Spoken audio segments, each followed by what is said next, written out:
Welcome to the Infinite Mindset podcast, the show where we explore the power of the infinite banking concept and how to take control of your financial future.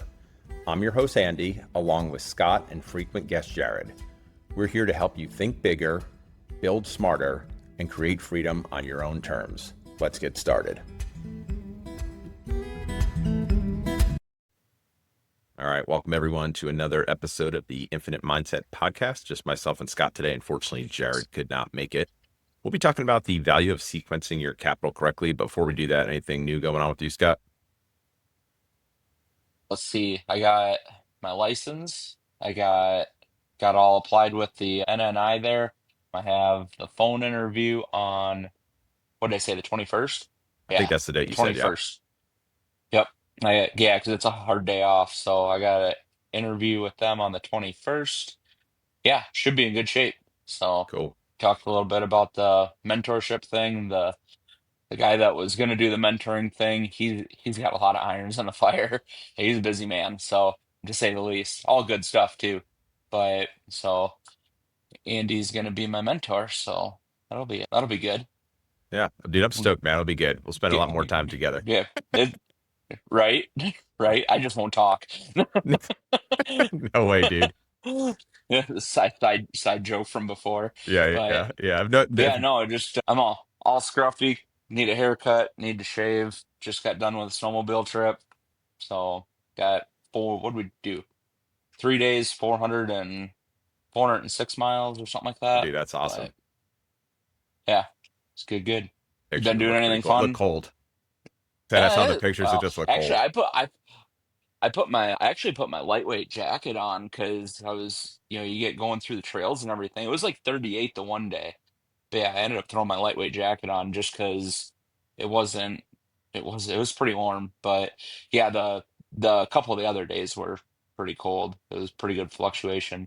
But they're supposed to get another 4 to 7 inches of snow, so I think we're going up in 2 weeks Oh, again. nice. Cool. Yeah, So and if we already people have don't another know one what planned. the joke was with you talking, it sounded like he was a deer grunting into the microphone. So the joke was like, all right, just be quiet. I I'll just take like this one. I had to slide the iPad back. I'm like, all right, I just won't talk. Right, right, right. Yeah, no, dude, we ended up going out. It was great. So My wife for my birthday bought us a fishing trip on Lake Lanier, which it was cold, but it was fun. We caught some striped bass with the boys, so it was a blast. I want to go again, heck yeah. so we'll be taking them out.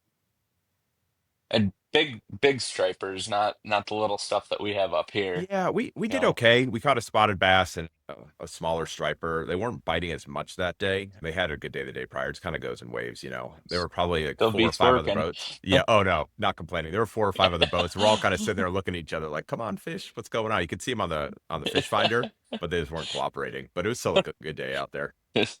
There- There's only two types of fishermen, those that have tried to hear fishy, fishy, fishy, and those that lie about it. Right, right. Well, it was hilarious. They had this little pole, and I could see bang on the bottom of the boat, and it brings them up. So the younger boy got the pole. I don't know how this works, and he was nonstop just banging. He was aggressive. He's like, "Come on!" He wanted them to bite. It was pretty hilarious. Gee, Yeah, that's funny. I have never heard of that before. I had never But seen it either, but I don't know. We were doing it, so we'll see. It was interesting yeah, because when you would hit it, even though they weren't biting on the fish finder, you could see the fish coming up when they would hear the noise. So there's something there. yeah. With ice fishing, I got the little electronic thing that's got like a downscan sonar or whatever, and you can see the fish coming up to your jig. I did. I bought it for the GPS function to mark spots on lakes. When I'm fishing lakes on the Mississippi, I'm fine, but you get out on lakes to mark spots. But there's just annoy the heck out of you. You see the fish come up and look at your bait and then go away. It's like, what the heck? Yeah. What am I doing But wrong here? anyhow, right? All Yeah. right, we're like 4 minutes in and we So haven't even hit on this. cool. This is awesome. We'll get into it. We'll sit here talking about fishing and snowmobiling all day. R- But Right. yeah, so we'll start talking about sequence of capital. And so what brought this up was we actually had a client that reached out over the Christmas break and he wanted us to cover some of the reasons why we sequence capital the way we do. Why don't we just take that capital and go directly from a checking account into the investment that we're going to do? Or what if there are other better, not better, but different leveraging options or finance options that are out there? Why are we choosing to go with IBC if on paper something else might look like it's better when you're just looking at interest rates? So we've covered a lot of this already, but the whole point of this episode was to kind of step back, see the forest through the trees, and put things in a concise format to talk about why we operate the way that we do. And so, really, to understand this, you need to understand the problem. The solution we'll talk about, but if you don't understand the problem, the solution doesn't make any sense. And so, to get there, you really do need to read the book. But what this does is we like to build on it with the podcast. So, is not a substitute for the book, but it will definitely build on it and help you understand certain points that are in there. Anything you want to add there, Scott, before we get into it? Back to reading the book, I just read it the other day when I was had some downtime at work. I took a couple hours and I didn't read it word for word, but skimmed back through it pretty good. The I'd say the first three quarters of the book I read pretty much word for word, but yeah, it's good. Even if you've read it, read it again. That was my fourth time through. So That's a great point. You don't have to read the whole thing in one go. You can just take sections or pick it up. And I will tell you, every time I look at it, there's always a little nuance or something that's hidden in there. And you kind of go, oh, and there's a little nugget that you'll pick up on. So there's always little things, or even a refresher. Maybe you forgot about something. So it does help right. remind you why you're doing and why we're operating the way we do. So with that, the first thing that I look at is control. That's one of the main reasons why we operate the way we do. And lack of control is a big part of the problem. And so when we're doing this, we are controlling our capital. And unlike any bank product where we relinquish control of the bank and we're dependent on them. And so the two examples I got brought up all the time, and we've discussed it. And the reason they get brought up is because we leverage an asset is a HELOC or security backed line of credit. And those are the things that most closely emulate what we're doing, but they are definitely not the same thing as having a properly designed whole life policy in force. And so the control, why is it so critical? And it's the two things we've talked about this before, Scott, the opportunities and the issues that will pop up in life. We don't know when they're coming, but we need capital in place to either seize that opportunity or deal with the issues as they come. But in either case, you don't want to be solely dependent on the bank and their terms. And so if you have one of these opportunities or an issue and you have to go to the bank hat in hand, you're going to be stuck with whatever terms they give you. And you may not even get the loan or the financing options that you need to even take advantage or weather that storm like you need to. And so there's just another layer that you have to deal with that may or may not go your way. But really, like I said, it comes down to the less favorable terms and not being able to operate the way that you want to operate. What else you got there, buddy? I was just gonna say, in regards to control and the HELOC and the security backed line of credit, like you said, you might not be able to get the HELOC. I think we've talked about that numerous times. And then I just keep thinking back to like March of last year, or April or March when the market dropped 20% or close to it anyway. I don't know what happens with a security backed line of credit for a short duration like that. I would, for a longer one, I suppose you could probably, the control loss comes from the securities portion of it where you got to make up the difference somehow, which there's not, you don't have that in a whole life, a properly structured whole life policy. So you're giving up control of both of those, like you're pointing out. But Yeah, no, that's a great point. some if you get leveraged too far the wrong direction, somebody's gonna come knocking on your door for something, That's whether exactly it what be it is. money or the yeah. Yeah, that's spot on where, nobody's knocking at the door with this. You have something that's secure in a way that the bank and nobody else, because the government, or not the government, excuse me, the life insurance company knows that they're going to get their money back. So it's an unstructured loan set up the way you want it. Now, you don't want to steal the peas like Nelson talks about, but if something happens, you can, kick that can down the road a little bit until you're back on your feet. And I don't want to, we've done other webinars and other stuff on, the pros and cons of security back line of credit or HELOC compared to this. So I don't want to go down there too far. But just like you said, Right. there are certain things, certain handcuffs, and certain restrictions that you're going to get with bank products that you're not going to get with this, is what it comes down to. Yep. So, so yeah, control is definitely a big one, and then taking advantage. And you mentioned it previously as well, but you're going to have those two opportunities or two issues every 10 years. So having capital in place to deal with those is really key. The next point that comes up is why we're running capital through a policy instead of writing a check directly, specifically with respect to investing, is the way this came up. And so, first off, I want to point out this is not investing. And for whatever reason, people like to compare this to investments, and it's not an apples to apples comparison. We are just storing capital, as Nelson had, your warehouse of wealth. You're putting it in a place so that when you have a large expenditure or an investment, you have capital at the ready to go ahead and deploy it. And you want to put it in a secure place with guarantees where you're not going to interrupt that growth. So that's really what it comes down to. Um, Another big point here is why we're doing this in the way we do is it comes down to two ways that you're going to finance things. One is you're either going to pay with a loan, right? Or you're going to pay with cash. When you start looking at the loans and the rest of it, you have something where the average person is paying 34 and a half cents of every after dollar into interest. And so when you're doing this and going through loans, that money is no longer working for you. That's working for somebody else's system. So we're trying to recapture that in our system. The other side of it is if you're paying with cash, you've interrupted the growth of that capital and that dollar is now out of your system. Now you may have an asset or something. I'm not going to argue that, but you only have the one thing. It doesn't become an and. You're doing an either or. This allows you to do and. So not only are you financing whatever it is you're going to do with your loan, but you have that asset as well. And eventually, not only are you going to get the return from your investment, but as you pay back that loan, you're going to have access to all that capital and way more than you ever paid in premium in the long term. So now you're going to have an asset plus all this cash value to go do more stuff. You're not just going to have that one investment. So that's why this is so key. What else do you want to add there, buddy? In regards to like the like you made the comment, if you pay cash for something, you might have the asset, but are you gonna you go back to losing control again? You have the asset, but you're at the mercy of whatever the market control for that asset is. I had a 2014 F350 that I bought at the right time, and then used truck prices went through the roof, and I actually made a couple $1,000s on it for owning it for 2 years. But turned right back around, the next truck that I owned, it cost me 10 grand a year to drive it. I mean, I was putting a lot of put a lot more miles on that truck than I did the other one. But like you said, if you're paying cash, you're still at the mercy of whatever the asset is that you bought, and the market value of it.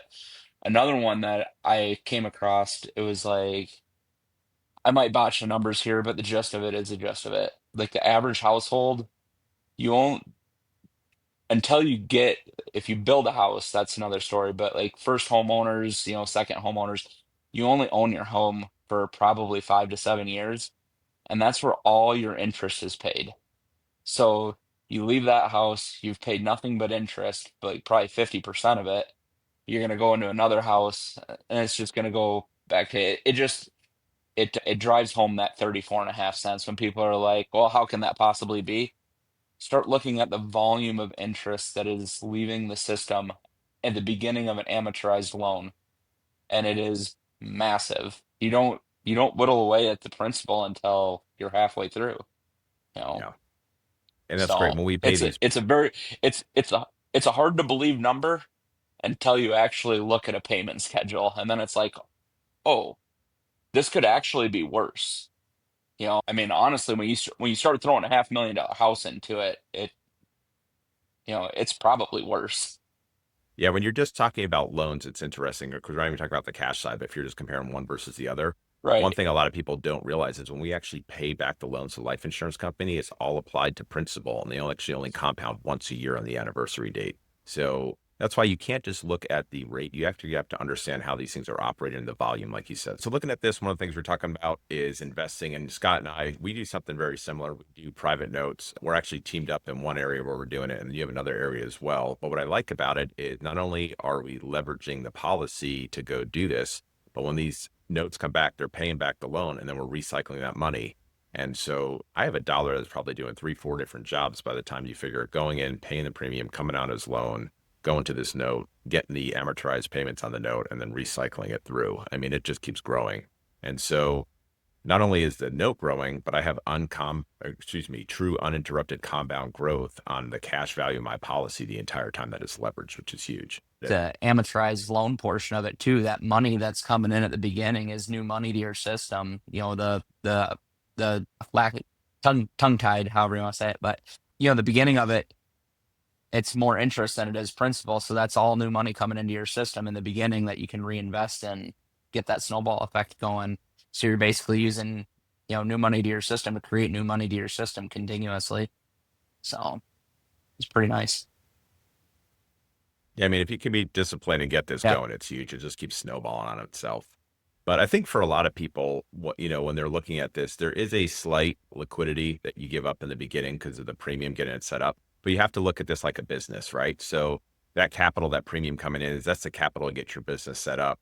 And then it just takes time. Like any business, it's going to take time until it becomes efficient. But when you think about this, every dollar in premium now that you put in, it's going to compound inside your policy for the rest of your life. And so when you can think long term and see just how critical that is and what that can do to your future, I mean, it's astounding. It really is. Whereas if you do stuff where you're taking money from a checking account straight to an investment, every time you pull money out of that checking or savings account or CD, because that's going to be the best thing that kind of marries up to making a comparison here, you are interrupting that growth. And so you're never going to have that compounding that we have here. And that's why this is so amazing when you get it in the long term. And I always just think, why would you Right. want a For dollar just sure. doing one job when it can do multiple? All right, moving on to the next thing. One of the things that popped up here from this guy, and it's value, it's people either get hung up on interest rates or borrowing quotes your own money.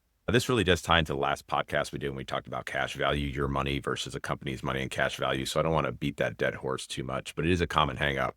So the big thing is just the God's eye view, going that 30,000-foot view. Just realize you're not borrowing your money. You're borrowing the company's money. It's your death benefit, and that is serving as a collateral really for what's in there and your actual premiums that you paid. And that's what allows it to interrupt. And we're just building some of these topics that we're talking about now. They do dovetail. They kind of go with each other, but it's important to hit a little bit of them separately. But all this, yeah, it just comes down to long-term thinking. That's really the key that's going on. Yeah. But 5 years of putting money in, 5 years of reinvesting it into the company, and then you can scrape the profit off after that. Just goes back to rereading the book. It's, Yep.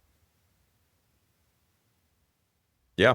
Yeah. He talks about the first 5, the middle 5, and then, beyond year 10 and Yep. what these things do. And he compared it to some of the Japanese businesses. So if you haven't read that, definitely have a look at it, and it should ring true. One of the other things that came up here, though, and I did like this one because it's worth touching on, is the thought process in different rate environments. And so the big thing is here, but I can get a lower rate somewhere else. And this pops up all the time. And so just a couple things here. Number one, it's important to look at the environment that we're in right now. We are in a very unique time now with very low interest rates. And unless we just want to have crazy inflation running away, there's something's got to give at some point, right? We're either going to have very, very high inflation or the rates are going to go up. But to have the Fed doing what they're doing and printing the money like they are, it's just not sustainable. There's a reason why homes have doubled in the last, pre-COVID to now. It's not because they're that much more valuable. It's because we've gone ahead and, diluted the dollar so much that they can't really buy as much. And so that's one thing there. So that's my point. I don't think this is completely sustainable forever. But for the sake of argument, let's say that the low rate environment does last. Okay. One of the things you have to understand when you're taking a loan is all the fees and the type of interest, simple versus compound, and then do an accurate comparison. And you hit on this just recently, Scott, and it was huge, is the volume, not just the rate. Look at the volume of interest you're actually paying. It's huge. So you need to factor all that in. I touched on it a little bit before, structured versus an unstructured loan, right? So structured, if something comes up, you have to make that payment. Unstructured, I can determine how much, all of it, none of it, whatever I want to do when I want to pay this back. Now, you don't want to steal the peas, but it does give you a lot of flexibility, and that's what's huge. And then if you factor all this in, and we've said this before, and the outside loan still looks like a better deal, great, take it. We're not telling you not to do that, but do it from a position of power. Do it where you have enough cash value that you can take a loan and execute if something doesn't go well, or if something does change, you can pay that loan off. Or the other thing is, so maybe you take a loan and, pay for that one thing that was a good deal, but now you have all this cash value. Now you can go invest it somewhere else and make even more money and do what we were talking about with notes or whatever else you're doing where you're an expert. But the biggest thing is understanding this problem and all of it. People get so fixated on the rates and they don't see that big picture. And they're worried about a rate that is affecting a relatively small amount of their wealth when they should be looking at their, 34.5% of every after-tax dollar that's going out of the system. So don't focus on that small rate that's affecting maybe 1 or 2% of a relatively small portion of what you actually have going on financially in your It's a life. bad spot to have an epiphany, but I was sitting here thinking about the rates and financial and the environment, and low interest rate environment. I'm a skid loader. It's a Case TR 340B. It's like a 10,000 pound machine, lift 3,400 pounds. I got 0% financing on it. I was ecstatic. I was like, it's through CNH Capital, 0% financing, no money down. I'm like, well, I'll leave that money invested, and I'll just make a monthly payment on it. Well, it's from an implement dealer, and a lot of farms pay either yearly or even, twice a year or quarterly. And they don't pay per month, just because, they have inputs for fertilizer and seed and, and then all the money comes in at the end of the year. But anyhow, regardless on the farm finance thing. So it comes from an implement dealer, 0% financing for 4 years. I just kind of had a epiphany here. Like I said, what I should have did was took my $19,200 a year, put it into a policy, ran it through that first. Sure, it would have been a little bit more because you're giving up a little bit of the cash value on the front side of it. But I could have ran that through there. And even, I'm not going to I'm not going to speak my way all the way through it, but long story short, I would have gave up. I probably would have paid a little bit more, but the money would have been locked into my system forever. I really should have did that differently, even at 0% financing. It, yeah, So it comes down to huh, opportunity cost. And so, yeah, it's why we sequence the money the way that we do. So even when you pay for something with cash, you're giving up that uninterrupted compound growth that you could have gotten in your policy, plus the asset or the investment or whatever it is that you're doing. And so that's why I say people look at the rates. And, like I said, if you have a situation where there's no money down, you could have just even been paying the loan yeah. through your policy and done it that way, right? So you didn't have to put all the money up front and have the rest of the money actually generating income. And now you would have been in a great position where you could have set that up. And that's why I say sometimes if the outside loan makes sense, now you can take the cash value that was in your policy, right? And you can actually use that to then do an investment. And actually, one of the guys that we work with, he actually did this. He set it up where he had an investment. He took a policy loan, set up an investment, and the investment was doing so well, it was actually paying the monthly payments on his truck and paying back his loan. And then as soon as the money went back in the loan, then he was able to leverage it again and put it to work again. So how Well, many even different jobs is that dollar doing for him? I mean, it's pretty incredible. even And that's for why the we OneNote sequence things the way structure we that do. we both do together, that's how the policies get paid is through that. The guy that's doing that is when we were sitting here talking about this, I was looking through the notes and I was thinking of him and thinking of this and tying the two together. And I'm like, man, I really could have did that better 2 years ago. Live and learn. Already Yeah. noted. Yeah. Yeah. I mean, some of the guys will even do it. Yeah. I know the guy that's setting up. Yeah. One of the guy that's actually Yeah. setting up the notes, the way he does it is he just takes loans actually to pay his policy premium and then uses the notes Yeah. as they're coming in to I replenish his cash value that's I to could then have go leverage. essentially And he just did keeps that recycling. minus a step with that skid loader. Well, dang it. Why'd we have to talk about this? Yeah. Eh, yeah. Well, it's good. Like I Hopefully said, somebody's listening here and there's a bell going off, or and a light bulb. there's a little bit more depth to that, but the long story short is like I got it going through my head and everything of how I could have done that better with the sequence of money. And that literally just popped into my head just now. I'm like, son of a gun. All right. Well, noted. But this is really good because I was talking to another client, and even guys that are experienced as are going into this for a bit, it's a journey, right? It takes time. Even when you start reading and you think, kind of got it, I constantly have people texting me or sending me an email like, what about this? What about that? And then you see these little moments where they keep growing. Like, and I think about where I was when I first started IBC, not as a practitioner, just as a client, and where I am now.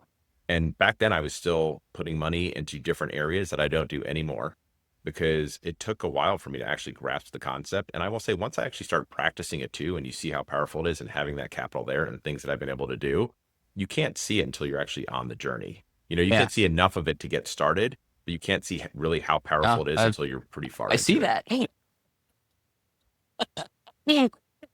Huh. All right. Well, like I said, live and learn, and hopefully somebody can take that and ask questions on how that would have came to be fruition, however you want to word it. But I could have done that better. Let's just go with that. I could have done that better. I'm gonna be sitting here. I'm gonna be All right. dwelling on it the whole day. Well, hopefully The people whole day. I'm watch gonna this end up because I episode. gotta fix the door on another skid loader today at some point in time at the farm. I'm gonna be sitting there in that stupid 280 and thinking to myself, son of a gun, I really could have did this better. You say that, but it's not so much what you did yesterday, it's what you're going to do with that information, what you're going to fix tomorrow. So, it's the whole, like, do Right. one, shame Yeah. on you, do it Yeah. twice, Yeah. or shame on me. Yeah. I But don't think I said that right, and but you get George the Bush point. didn't get it either. So the heck was like, fool me once, shame on you. Fool me twice, never get fooled again. That was the best. I like the guy. Not to get political, I like the guy, but Yeah. his talking and speech ability was about as good as mine, which is not good. Dude, we had a guy in this squadron that we did one of these things was before AI and the rest of it, and we would superimpose his face and then just put this guy's lips behind it and do quotes. Dude, it was incredible. I wish I had these videos still. That's You'd funny. crack it up. Anyhow, Well, hopefully people watch this, they kind of understand why we're sequencing money the way we do. And if you don't, reach out, we're happy to talk about and discuss and go over different options. And, we're not here to force anybody. We're just here to hopefully open up your eyes. And if you get it, great. If you don't, great. But, hopefully you do, because Right. it's been working out well Once you for us. We hope understand the that other people problem, do the it as well. solution will be obvious. Just like about 5 minutes ago. That's exactly I'm it. seriously, I'm going to be hung up on this all day. It's just the way Right. my mind works. Yep. Anyhow. That's all I got to say about that one. All right. Well, Happy New Year, everyone. Hopefully Scott recovers from this. We'll let you know in the next episode if he's still thinking about it. All right. Thanks for watching, everyone. Thanks for tuning into The Infinite Mindset. If you found today's conversation valuable, share it with someone who's ready to think differently about finances. And don't forget to subscribe. Your journey to financial freedom starts with the right mindset.